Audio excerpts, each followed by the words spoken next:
बिस्मिल्लाहिर्रहमानिर्रहीम। अस्सलाम वालेकुम। क्या हाल हैं आप सबके।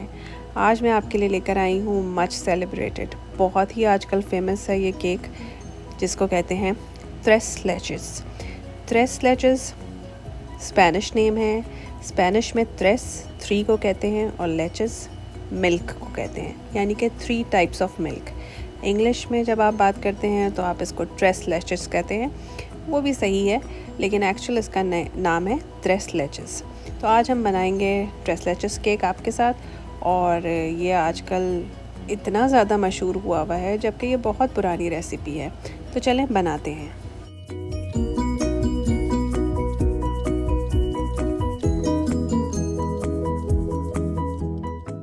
इंग्रेडिएंट्स की लिस्ट आपने देख ली है। इस वक्त आपको स्क्रीन पे जो चीज़ें नज़र आ रही हैं वो हम स्पंज बनाने के लिए इस्तेमाल करेंगे। कोशिश करें कि हर चीज़ रूम टेम्परेचर पे हो। बेकिंग में इस चीज़ की बहुत इंपॉर्टेंस है और इससे रिज़ल्ट बहुत अच्छा आता है।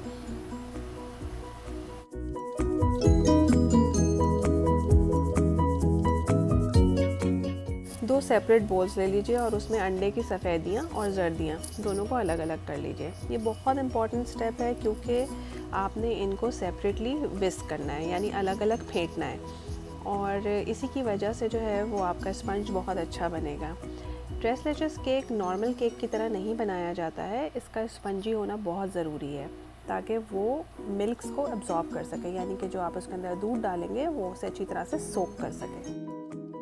अब आपने एक सेपरेट बोल में जर्दियों को बीट करना है। इनको बहुत अच्छी तरह से विस्क करना है। हाथ से भी कर सकते हैं, लेकिन फ्रैंकली मेरा तो आपको सजेशन ये है कि आपके पास हैंड बीटर होना चाहिए।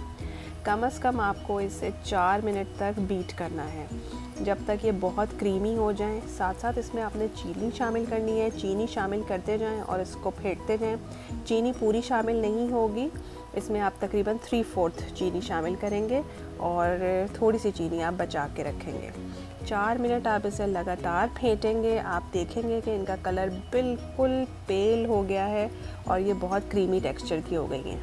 देखिए, मैंने आपको करके दिखा दिया कि ये कैसी लग रही हैं। इनका ऐसा होना बहुत ज़रूरी है। ट्रेस लेचेस केक आजकल इतना मशहूर है और मैं देख रही थी लोग इतना महंगा बेचते हैं। यकीन करें, इसकी थोड़ी सी टेक्निक है, इसको समझ लीजिए और फिर आप इसे बनाएंगे घर में, और इस पर जो मर्ज़ी फ्रूट और जो मर्ज़ी टॉपिंग डालें, आप उसे एंजॉय करेंगे। बस इसका बेस बनाना सीख लीजिए। मैंने जो फिटी हुई जर्दियाँ थी उसके अंदर देख लें जितने भी इंग्रेडिएंट्स थे उनको डालना स्टार्ट कर दिया है। इसमें मैदा चला गया है, इसमें दूध चला गया है, इसी में बेकिंग पाउडर, वनीला एसेंस और जो थोड़ा सा सॉल्ट है वो भी हम शामिल कर देंगे। इसको पहले मैंने स्पैचुला की मदद से मिक्स किया है ताकि ये उड़े ना जब मैं इसमें बीटर चलाऊँ, और उसके बाद इसे हैंड बीटर की मदद से बीट कर लीजिए, मगर इसे आपने ओवर बीट बिल्कुल नहीं करना है। जर्दियों में मैदा और सारी चीज़ें शामिल हो गई हैं, उसको मैंने सिर्फ 30 सेकंड बीट किया है ताकि वो मिक्स हो जाए। बस जितना बीट करना था जर्दियों को पहले चीनी के साथ बीट कर लिया था। अब उसको फ्लावर के साथ ज़्यादा बीट नहीं करना है। उसको साइड में रखें। अच्छी तरह से बीटर के हैंडल्स को धो लीजिए और पोंछ लें, सुखा लें और उससे अंडे की सफ़ेदी को बीट करना स्टार्ट करें। मैं आपके सामने बीट कर रही हूँ, आप देख लीजिए कि वो किस तरह से बीट हो रही है। ये रूम टेम्परेचर पे होंगी तो बहुत जल्दी बीट होंगी। थोड़ी सी चीनी जो हमने बचाई थी, हार्डली 1/4 कप चीनी है, इसको हम थोड़ा थोड़ा करके इसमें शामिल करते जाएंगे। इसको हमने उस वक्त तक बीट करना है जब तक इसकी सॉफ्ट पीक्स बननी शुरू ना हो जाए। तब तक हमने बीट करना है। 6 to 7 मिनट्स लग सकते हैं, तो ज़रा सा सब्र का काम है, हौसले से कीजिए। रिज़ल्ट अच्छा होगा तो आपकी सारी मेहनत वसूल हो जाएगी। आई डोंट नो आप लोगों ने अभी तक नोटिस किया है या नहीं, इंग्रेडिएंट लिस्ट में कहीं पे भी तेल, मक्खन कुछ नहीं लिखा हुआ है, इसलिए क्योंकि इसमें नहीं डलेगा। मक्खन और तेल के ना डलने की वजह से ये बहुत स्पंजी बनेगा। ये ड्राई केक होगा, लेस क्रम्बली होगा, और जब आप इसके अंदर दूध डालेंगे तो ये उसे अब्जॉर्ब करेगा। तो ये मेन टिप्स एंड ट्रिक्स हैं। अगर आप इन्हें सीख लेंगे तो आपका ट्रेस लेचेस बहुत अच्छा बनना स्टार्ट हो जाएगा इंशाल्लाह ताला। ये बहुत इंपॉर्टेंट स्टेप है। देखें कितनी सॉफ्ट पीक्स बनी हैं, किस तरह से मैंने सफ़ेदियों को फेंटा है। अब बीटर का काम ख़त्म हो गया है बिल्कुल। इस वक्त आपने आहिस्ता आहिस्ता बहुत मोहब्बत से और बहुत प्यार से इन दोनों चीज़ों को शामिल करना है, यानी कि सफ़ेदियों को थोड़ा थोड़ा करके जर्दियों के मिक्सचर में मिक्स करना है, और उस वक्त तक मिक्स करना है जब तक ये फुली इनकॉर्पोरेटेड ना हो जाए। इस काम में आपको 3-4 मिनट लग सकते हैं, तो आराम से चिल करें, एंजॉय करें और सुकून से ये काम करें। जल्दी बिल्कुल नहीं करनी है।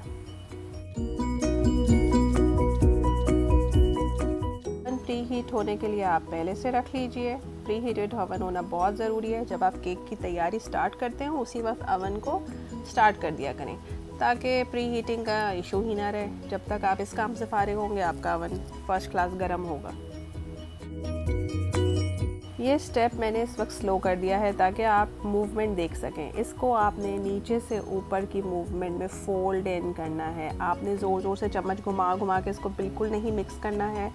अगर आपके पास स्पैचुला नहीं है तो स्टील का वो पतला चम्मच होता है जिससे हम चावल सर्व करते हैं, वो वाला चम्मच इस्तेमाल करें और उसकी मदद से इसको इस तरह से करें जैसे आप कट इन करें। आप इसको अंदर तक काट रहे हैं और फिर नीचे की चीज़ ऊपर ला रहे हैं और ऊपर की चीज़ नीचे लेके जा रहे हैं। ये बहुत इंपॉर्टेंट स्टेप है।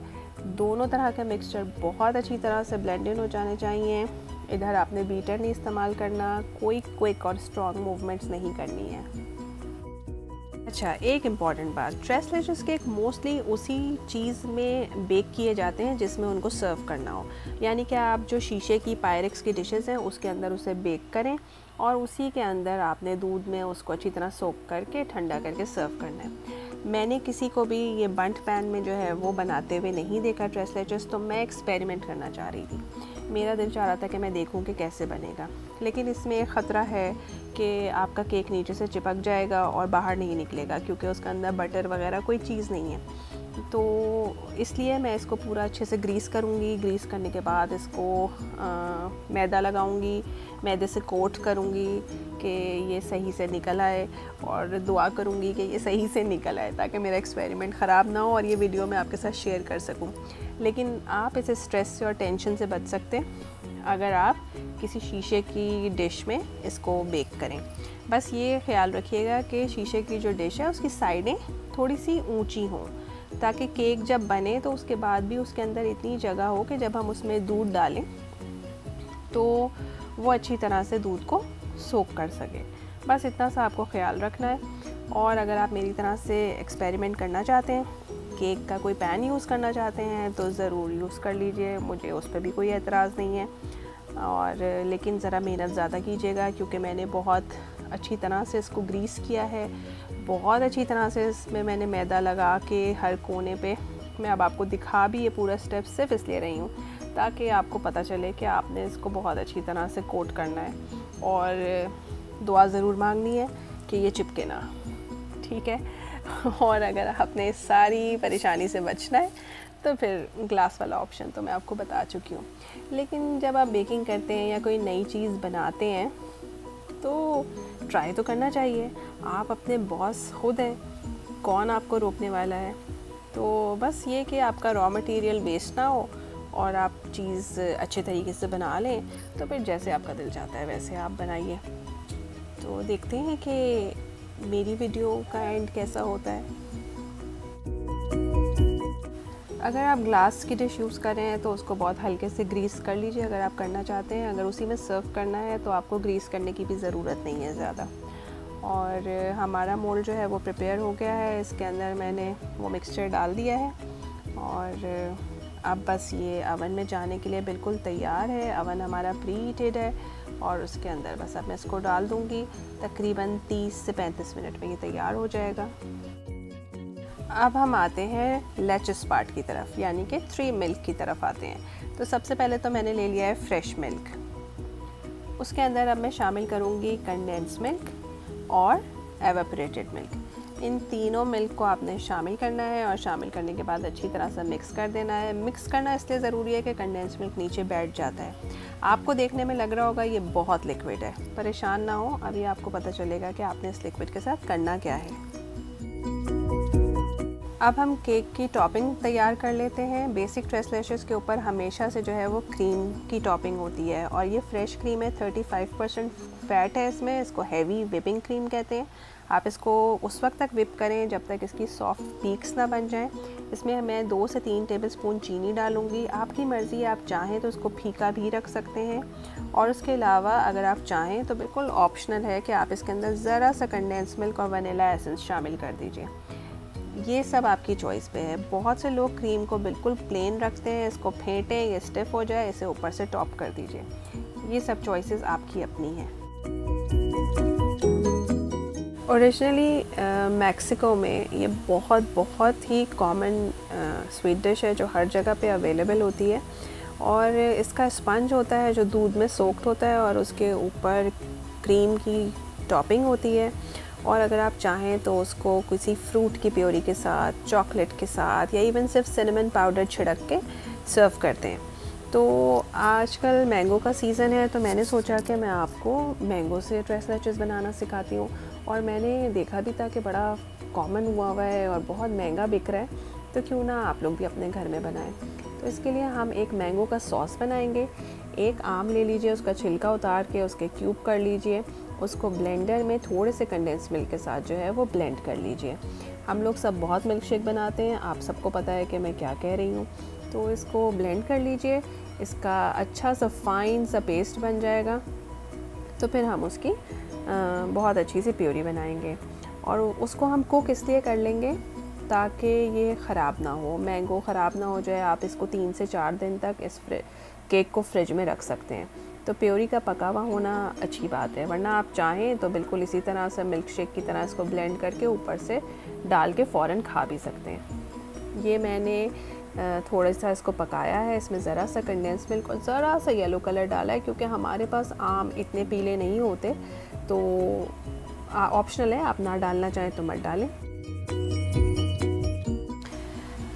कनाडा में पाकिस्तानी आम जो हैं वो बहुत महंगे मिलते हैं और बहुत थोड़े टाइम के लिए मिलते हैं, तो अमूमन जो शुरू में आम आते हैं वो बहुत पीले नहीं होते, तो इस वजह से मैं इसमें ज़रा सा येलो कलर डाल रही हूँ। आपकी चॉइस है, आपके पास बहुत अच्छा पीला आम होगा तो आपको ज़रूरत ही नहीं है कलर डालने की, आप मत डालिएगा।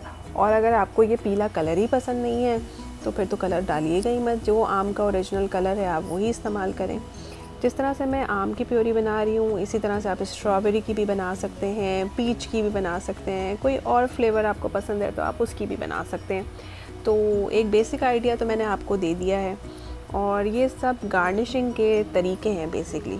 अगर आप केक को डेकोरेट नहीं करना चाहते किसी भी चीज़ से तो आप बस उसे क्रीम लगाइएगा और उसके ऊपर फ्रेश मैंगो डाल के सर्व कर लीजिएगा। लेकिन प्योरी बनाने से ये होगा कि एक तो मेरे मैंगो थोड़े से बच जाएंगे और मेरा केक जो है वो थोड़ा ज़्यादा खूबसूरत लगेगा। तो मेरा काम है आपको आइडियाज़ देने का और बाकी इनको कैसे इम्प्लीमेंट करना है, कैसे यूज़ करना है, ये सब आपकी चॉइस है।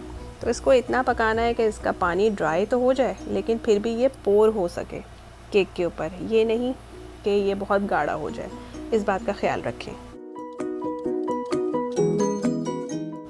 लें जी, 30-35 मिनट्स हो गए हैं, हमारा केक बाहर आ गया है और बिल्कुल साफ़ है स्क्वायर, इसका मतलब है कि ये बिल्कुल अच्छे से पक गया है अंदर से। अब दुआ करें कि ये अच्छे से निकल भी आए। इसका मैं ठंडे होने का इंतज़ार करूँगी। ठंडे होने के बाद मैंने इसकी साइडें लूज़ कर दी हैं और अल्हम्दुलिल्लाह ये बाहर आ गया है। आई होप कि इसका बेस भी आराम से अलग हो जाए। अल्हम्दुलिल्लाह इसका बेस भी बहुत अच्छे तरीके से अलग हो गया है। अब अगर आपने ये केक पायरेक्स की डिश में बनाया होगा तो आपको ये वाला स्टेप करने की तो ज़रूरत ही नहीं है, आपने जो है उसे उसी डिश में रखना है। लेकिन चूँकि मैंने पायरेक्स की डिश में नहीं बनाया तो मैं इसको एक डीप बोल में रखूँगी और देख लीजिए कि कॉर्नर्स ऊँचे हैं ताकि ये जब दूध सोक करे या दूध आप इसमें डालें तो उसमें जगह हो थोड़ी सी फूलने की।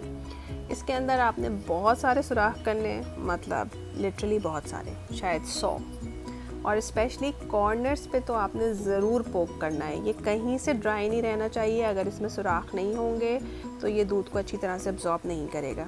मगर किसी पतली चीज़ से सुराख कीजिएगा। अब ये भी नहीं कि आपने एक बड़ी सी छुरी उठाई और सुराख करना शुरू कर दिया और पूरा केक बेचारा वहीं पे शहीद हो गया। तो इस बात का आपने बहुत ज़्यादा ख्याल रखना है और अच्छे से पोक कर लें। देख लें, मैंने स्पेशली ये स्टेप आपको करके दिखाया। अब इसके ऊपर आपने जो मिक्सचर बनाया था वो थोड़ा सा डालें और फिर आप हैरान हो देख के कि कैसे ये सारा मिक्सचर गायब हो गया है। पूरा मिक्सचर ये केक पी लेगा। इसको थोड़ा थोड़ा करके डालें और अगर आपको लगे कि बस ये बहुत मिक्सचर है यार, अब हमारा केक इसे सोक नहीं करेगा, तो आप उस मिक्सचर को थोड़ा सा बचा के भी रख सकते हैं। तो यहाँ पे अंदाज़ा आपने ख़ुद करना है। अगर आप पूरा डाल देंगे तो भी सही है, और अगर आप थोड़ा सा बचा लेंगे तो आप बाद में सर्विंग के टाइम पे इसको साथ में सर्व कर सकते हैं। वो भी बहुत मज़ेदार लगता है। अभी सिर्फ 5 मिनट हुए हैं और ये देखिए सारा का सारा मिल्क गायब हो गया है। इस केक ने इसको सोक कर लिया है। मैं थोड़ा सा और डालूंगी और थोड़ा सा मैं सर्विंग के लिए बचा के रखूँगी। इसको आप क्लिंग फिल्म से अच्छी तरह से रैप कीजिए। अगर आपने पायरेक्स डिश में बनाया है तो उसका कवर लगाएं। इसको ओवरनाइट आपने फ्रिज में रखना है। इसका बहुत ठंडा होना बहुत ज़रूरी है क्योंकि तभी बहुत मज़ा आता है, और सुबह तक इसके अंदर सारा दूध अच्छी तरह से एब्जॉर्ब भी हो जाएगा। तो एक दिन के लिए इसे भूल जाएं। मैंने केक को तकरीबन 8 घंटे जो है वो फ्रिज में रखा है और उसके बाद मैंने इसको प्लेटर में उल्टाया है। तो आप देख लीजिए कि कोई इसमें से दूध की नहरें नहीं बह रही हैं। सारा दूध वो सोक कर चुका है और काफ़ी डेलिकेट और फ्रेजाइल हो जाता है इस स्टेज पे केक। तो इसलिए जब मैंने इसे पलटाया तो बहुत एहतियात से मैंने ये काम किया है। क्रीम और मैंगो प्योरी का काम आप नेक्स्ट डे कर सकते हैं। अगर आपने केक एक दिन पहले बनाया है तो वो दोनों चीज़ें आप नेक्स्ट डे बनाइए और इसको अच्छी तरह से जो है वो डेकोरेट कर लीजिए। आप सबको पता है मैं डेकोरेट करने में बहुत अच्छी नहीं हूँ, बिल्कुल चैम्पियन नहीं हूँ। तो जिस तरह से मुझे लगेगा मैं उस तरह से इसको डेकोरेट कर लूँगी। क्रीम से कवर होने के बाद बेसिक ट्रेस लेचस केक तैयार हो गया है। आप इसको एज इट इज़ सर्व कर सकते हैं। बाकी ऊपर से आप जितना इसको डेकोरेट करना चाहते हैं वो अब आपकी चॉइस है।